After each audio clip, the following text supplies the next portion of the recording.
चलिए आज हम लोग क्लास 10 का साइंस पढ़ते हैं, जिसमें चैप्टर 2 पढ़ेंगे एसिड बेस एंड साल्ट, अम्ल क्षारक एवं लवण।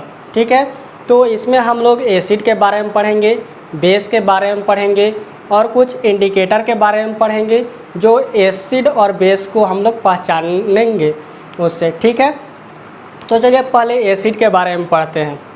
ठीक है, these are the substance which have sour taste, जो इसका टेस्ट होता है वो खट्टा होता है।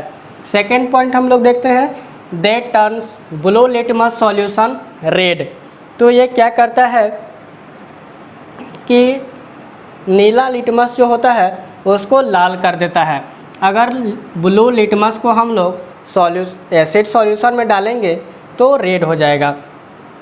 चलिए आगे देखते हैं, they give H+ ions in aqueous solution, अगर हम लोग एक्वस सॉल्यूशन में एसिड को डालते हैं तो उसमें जो एसिड होता है वो H+ आयन में टूट जाता है। तो इसका नेक्स्ट पॉइंट देखते हैं, the term acid has been derived from Latin word, जो एसिड है वो लैटिन वर्ड से डेराइव किया गया है जिसका मीनिंग होता है सॉर, मतलब खट्टा। चलिए अब कुछ स्ट्रॉन्ग एसिड के बारे में देखेंगे और कुछ वीक एसिड के बारे में। तो स्ट्रॉन्ग एसिड HCl है, जिसका कॉमन नाम हाइड्रोक्लोरिक एसिड होता है। सेकेंड H2SO4 है, जिसका कॉमन नाम होता है सल्फ्यूरिक एसिड। HNO3 है, जिसका कॉमन नेम होता है नाइट्रिक एसिड। चलिए वीक एसिड के कुछ देखते हैं, यह है CH3COOH, इसका कॉमन नेम होता है carboxylic acid, oxalic acid, lactic acid. अब पढ़ते हैं हम लोग डाइल्यूट एसिड के बारे में और कंसनट्रेटेड एसिड क्या होता है। तो dilute acid having more amount of water less amount of acid, जिस सॉल्यूशन में वाटर का अमाउंट ज़्यादा रहता है और एसिड का अमाउंट कम रहता है उसको बोलते हैं हम लोग डाइल्यूट एसिड। और कंसनट्रेटेड एसिड जिसमें amount of water added more amount of acid, जिसमें जिस सॉल्यूशन में वाटर का अमाउंट कम रहता है और एसिड का अमाउंट ज़्यादा रहता है उसको बोलते हैं कंसनट्रेटेड एसिड। तो चलिए इसको हम लोग एक बार हिंदी में भी देख लेते हैं। तो अम्ल ये स्वाद में खट्टे होते हैं, जो अम्ल होते हैं वो स्वाद में खट्टे होते हैं और ये नीले लिटमस को लाल में बदल देते हैं। अगर हम लोग एसिड में नीला लिटमस को डालते हैं तो वो लाल में बदल जाता है। ये जलीय विलयन में H+ आयन देते हैं, अगर जलीय विलयन है और उसमें हम लोग एसिड डालते हैं तो H+ आयन में ये टूटकर बदल जाता है। एसिड शब्द लैटिन भाषा से लिया गया है जिसका अर्थ होता है खट्टा। चलिए अब यही कंसनट्रेटेड एसिड डाइल्यूट एसिड को भी हिंदी में पढ़ लेते हैं। तो प्रबल अम्ल है, प्रबल अम्ल हाइड्रोक्लोरिक एसिड है, सल्फ्यूरिक एसिड है, नाइट्रिक एसिड है। दुर्बल अम्ल कार्बोक्जिलिक एसिड है, ऑक्जेलिक एसिड अम्ल है और लैक्टिक अम्ल है। अब चलिए हम लोग सांद्र अम्ल के बारे में भी पढ़ लेते हैं। तो सांद्र अम्ल जिसमें अम्ल अधिक मात्रा में होता है जबकि जल अल्प मात्रा में होता है। तो इसमें और तनु अम्ल में जिसमें अम्ल अल्प मात्रा में और जल अधिक मात्रा में होता है। तो जो तनु अम्ल होता है उसमें जो जल की मात्रा होता है वो ज़्यादा होता है और अम्ल का मात्रा कम होता है, इसको बोलते हैं तनु अम्ल। चलिए अब बेस पढ़ते हैं। These are the substance which are bitter in taste and soapy in touch, जो बेस होते हैं उनका टेस्ट कड़वा होता है और छूने में मुलायम होता है। They turn red litmus solution blue, और रेड लिटमस को ब्लू कर देते हैं। अगर बेस सॉल्यूशन में रेड लिटमस को डाला जाए तो ब्लू कर देता है। They give OH minus ions in aqueous solution. अगर एक्वस सॉल्यूशन में हम लोग बेस को डालेंगे तो ये OH माइनस में ब्रेक कर देता है। चलिए स्ट्रॉन्ग बेस के बारे में पढ़ते हैं और कुछ वीक बेस के बारे में पढ़ते हैं। तो स्ट्रॉन्ग बेस होता है NaOH sodium hydroxide, KOH potassium hydroxide, CaOH का whole 2 calcium hydroxide. Weak base NH4OH होता है, जिसका कॉमन नेम होता है अमोनियम हाइड्रोक्साइड। अल्कली अब पढ़ेंगे, ठीक है। तो these are base which are soluble in water. वैसे बेस जो वाटर में सॉल्युबल होते हैं, मतलब जल में घुल जाते हैं, उसको हम लोग बोलते हैं अल्कली। जैसे होता है NaOH, KOH और CaOH का होल 2। अब इसको हिंदी में हम लोग पढ़ लेते हैं, ठीक है। ये तो बेस को हिंदी में बोला जाता है क्षारक। तो क्षारक के बारे में हिंदी में पढ़ लेते हैं। ये स्वाद में कड़वे होते हैं। बेस जो होता है वो स्वाद में कड़वा होता है और लाल लिटमस को नीला में बदल देता है। और जलीय विलयन में जब बेस को डाला जाता है यानी क्षारक को, तो OH माइनस आयन देते हैं। चलिए प्रबल क्षारक और दुर्बल क्षारक को देख लेते हैं। तो प्रबल क्षारक NaOH sodium hydroxide, KOH potassium hydroxide और CaOH का होल 2 कैल्शियम हाइड्रोक्साइड।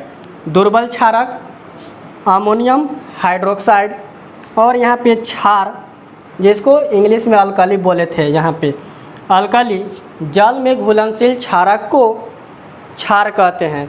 जो क्षारक जल में घुलनशील होता है उसको हम लोग क्षार बोलते हैं। जैसे sodium hydroxide, potassium hydroxide, calcium hydroxide. तो अब हम लोग साल्ट्स पढ़ेंगे। हम लोग पढ़ लिए एसिड, पढ़ लिए बेस, पढ़ लिए। अब हम लोग साल्ट पढ़ेंगे कि साल्ट क्या होता है। तो salts these are the compound form reaction of acid and base. जब एसिड और बेस रिएक्शन करते हैं तो साल्ट का फॉर्मेशन होता है। For example sodium chloride, potassium chloride, ये कॉमन साल्ट हैं जो बेस और एसिड के रिएक्शन होने के बाद ये बनते हैं।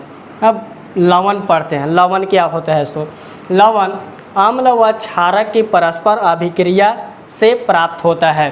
तो अम्ल और क्षारक के अभिक्रिया से जो प्राप्त होता है उसी को हम लोग लवण कहते हैं। NaCl, KCl सोडियम क्लोराइड और पोटेशियम क्लोराइड। अब हम लोग आगे पढ़ेंगे कोई सूचक के बारे में, इंडिकेटर के बारे में पढ़ेंगे जो हमको एसिड और बेस को पहचानने में मदद करेगा। तो चलिए अब इंडिकेटर के बारे में पढ़ते हैं। These are the substance which change their colour smell in different types of substance. तो इसमें क्या होता है इंडिकेटर में कि एसिडिक और बेसिक मीडियम को हम लोग चेक करते हैं कि ये किसी भी सॉल्यूशन दिया हुआ रहता है तो उसमें एसिड है या फिर बेस है। यही इंडिकेटर से चेक किया जाता है कि एसिड, जो एसिडिक सॉल्यूशन होता है उसमें एसिड। अब टाइप्स ऑफ इंडिकेटर पढ़ते हैं। फर्स्ट है नेचुरल इंडिकेटर, सेकेंड है सिंथेटिक इंडिकेटर्स और थर्ड है ऑयल फैक्ट्री इंडिकेटर्स। तो नेचुरल इंडिकेटर ये found in natural in plant, ये प्लांट से आता है, ठीक है। इसमें होता है indicators litmus, red cabbage, lips extract जो लाल गोभी का पत्ता होता है, flowers of hydrangea plant, turmeric. तो आप लोग हाइड्रेंजिया का फूल नहीं देखे होंगे या फिर उसका पत्ता, तो ये ऐसा होता है हाइड्रेंजिया का पत्ता। तो अब चलिए सिंथेटिक इंडिकेटर्स पढ़ते हैं। तो these are chemical substance.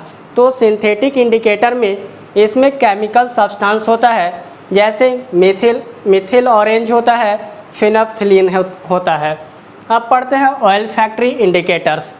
This substance have different order in acid and base. तो इसमें हम लोग स्मेल से पता करते हैं कि एसिड है या बेस है। चलिए अब इसको हिंदी में भी पढ़ लेते हैं। तो इंडिकेटर को हिंदी में बोला जाता है सूचक। सूचक किसी दिए गए विलयन में अम्ल या क्षारक की उपस्थिति दर्शाता है। तो किसी भी विलयन में अम्ल या क्षारक की उपस्थिति को दर्शाता है। इनका रंग या गंध अम्लीय या क्षारक माध्यम में बदल जाता है। तो अब पढ़ेंगे सूचक के प्रकार। तो प्राकृतिक सूचक होता है, कृत्रिम सूचक होता है और गंधीय सूचक होता है। तो इसमें होता है, ये पौधे में पाए जाते हैं। लिटमस, लाल पत्ता गोभी, हाइड्रेंजिया पौधा के फूल, हल्दी, ये सब प्राकृतिक सूचक होते हैं जो एसिड और बेस को पता लगाते हैं। चलिए अब कृत्रिम सूचक के बारे में पढ़ते हैं। ये रासायनिक पदार्थ होते हैं, इसमें मेथिल ऑरेंज और फिनोल्फथलीन होते हैं। चलिए गंधीय सूचक जो स्मेल से पता करते हैं कि एसिड है या बेस है। तो इन पदार्थों की गंध अम्लीय या क्षारक माध्यम में बदल जाती है, जैसे प्याज, लौंग का तेल, ये सब गंधीय सूचक होते हैं। Reaction of metal with acid and base. तो reaction of metal, acid and base, तो हम लोग मेटल को एसिड और बेस के साथ रिएक्शन करवाएंगे और धातु की अभिक्रिया अम्ल और क्षार के साथ। तो पहले हम लोग एसिड को रिएक्शन करवाते हैं मेटल के साथ।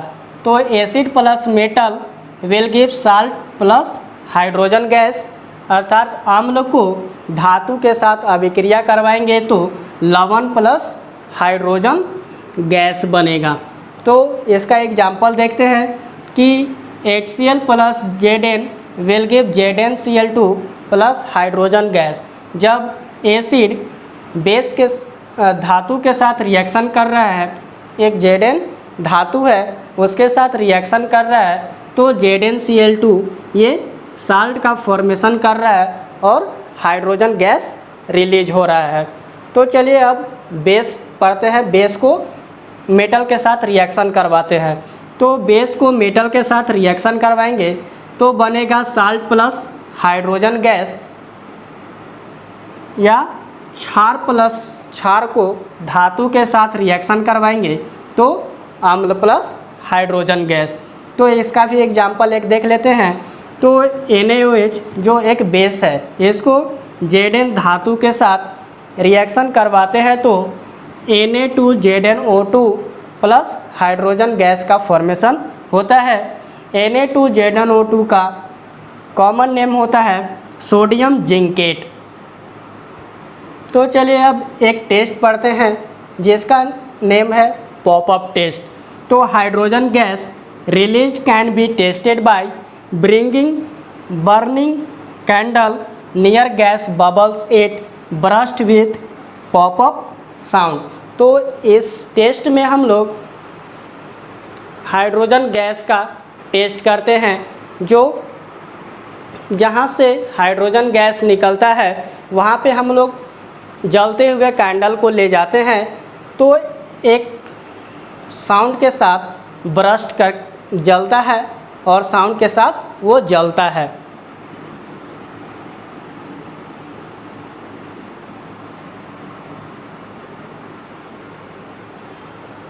तो इस टेस्ट में हम लोग एक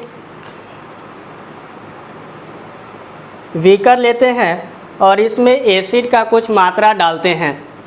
एक बीकर लेते हैं और एसिड का कुछ मात्रा डालते हैं और फिर इसमें मेटल का कुछ टुकड़ा डालते हैं, जिंक, जैसे जिंक का टुकड़ा। तो इसमें क्या होता है कि रिएक्शन होने के बाद ये गर्म होकर इसमें से गैस निकलने लगता है और गैस निकलने के बाद एक हम कंटेनर लेते हैं और इसमें सौंफ का घोल बनाते हैं, साबुन का झाग बनाते हैं और इसमें एक पाइप द्वारा, पिपेट द्वारा यहाँ पे इस गैस को हम लोग लाते हैं। तो इसमें से गैस निकलता है और ये पानी में होने के वजह से यहाँ से बबल निकलता है और हम लोग फिर यहाँ पे एक जलते हुए कैंडल को रखते हैं। तो इस गैस रिलीज होने के कारण यहाँ पे फटफट की आवाज़ आती है। तो इससे हमको पता चलता है कि यहाँ से जो इस रिएक्शन से जो गैस निकल रहा है वो हाइड्रोजन गैस होता है। चलिए अब हम लोग reaction of metal carbonate, metal hydrogen carbonate with acid and base, धातु कार्बोनेट तथा धातु बाइकार्बोनेट की अभिक्रिया अब हम लोग पढ़ेंगे। तो पहले हम लोग एसिड के साथ अभिक्रिया करवा लेते हैं, उसके बाद बेस के साथ अभिक्रिया करवाएंगे। तो एसिड प्लस मेटल कार्बोनेट या metal hydrogen carbonate react with, तो इसका क्या फॉर्मेशन होगा, तो will give salt plus CO2 plus H2O। तो यहाँ पे लवण बनेगा, लवण और कार्बन डाइऑक्साइड प्लस वाटर बनेगा। तो इसका एग्जाम्पल देख लेते हैं। तो 2HCl plus Na2CO3 will give 2NaCl plus carbon dioxide plus water. ये हम लोग मेटल कार्बोनेट के साथ रिएक्शन करवाएं। अब हम लोग मेटल हाइड्रोजन कार्बोनेट के साथ रिएक्शन करवाएंगे। तो HCl plus NaHCO3 will give NaCl plus CO2 plus hydrogen gas. तो ये जो कार्बन डाइऑक्साइड और वाटर है ये दोनों में सेम ही बनेगा, लेकिन यहाँ पे जो रिएक्शन करवा रहे हैं वो एक है मेटल कार्बोनेट और एक है मेटल हाइड्रोजन कार्बोनेट। ठीक है, अब बेस के साथ रिएक्शन करवाएंगे। तो बेस प्लस मेटल कार्बोनेट और मेटल हाइड्रोजन कार्बोनेट के साथ अगर रिएक्शन करेगा तो ये इसमें नो रिएक्शन है, मतलब ये बेस मेटल कार्बोनेट और मेटल हाइड्रोजन कार्बोनेट के साथ रिएक्शन नहीं करता है। अब हम लोग पढ़ेंगे टेस्टेड फॉर लाइम वाटर, अर्थात चूने पानी का टेस्ट। तो CO2 can be tested by passing it through lime water. अगर हम लोग लाइम वाटर को कार्बन डाइऑक्साइड से पास कराएंगे तो ये दूधिया चूना या लाइम वाटर टर्न्स मिल्की हो जाता है। तो देखते हैं कैल्शियम डाइहाइड्रोक्साइड प्लस कार्बन डाइऑक्साइड ये रिएक्शन करेगा तो कैल्शियम कार्बोनेट प्लस H2O बनाएगा। तो यहाँ पे कैल्शियम डाइहाइड्रोक्साइड, ये कार्बन डाइऑक्साइड, ये लाइम वाटर है और ये कार्बन डाइऑक्साइड के साथ पास हो रहा है। तो यहाँ पे लाइम, ये जो कैल्शियम कार्बोनेट है वो मिल्की हो जा रहा है, यानी दूधिया चूना हो जा रहा है और वाटर साथ में निकल रहा है। अगर हम लोग CO2 को ज़्यादा मात्रा में उससे पास कराएंगे तो यहाँ पे बनेगा calcium carbonate plus carbon dioxide plus water और एक कैल्शियम हाइड्रोजन कार्बोनेट बनेगा। यहाँ पे कैल्शियम हाइड्रोजन कार्बोनेट जो मिल्कनेस डिसअपियर्स हो जाएगा, वो और ज़्यादा ही गाढ़ा हो जाएगा। तो चलिए इसको हिंदी में भी देख लेते हैं। चूने पानी का टेस्ट। उत्पादित कार्बन डाइऑक्साइड को चूने पानी से प्रवाहित करने पर दूधिया हो जाता है। अगर हम लोग कार्बन डाइऑक्साइड को ये लाइम वाटर से पास कराएंगे तो ये दूधिया हो जाता है, मतलब ये जो चूना पानी होता है वो ज़्यादा ही दूध की तरह सफ़ेद हो जाता है। तो इसका देखिए रिएक्शन है, कैल्शियम डाइहाइड्रोक्साइड प्लस कार्बन डाइऑक्साइड ये बनाता है कैल्शियम कार्बोनेट प्लस वाटर। यही कैल्शियम कार्बोनेट है जो सफ़ेद होता है अवक्षेप। ठीक है, इसमें भी अधिक मात्रा में अगर कार्बन डाइऑक्साइड को प्रवाहित किया जाता है तो बनता है calcium carbonate plus water plus carbon dioxide और फिर बनेगा कैल्शियम हाइड्रोजन कार्बोनेट जो जल में घुलनशील होता है और बहुत ही ज़्यादा डार्क सफ़ेद हो जाता है।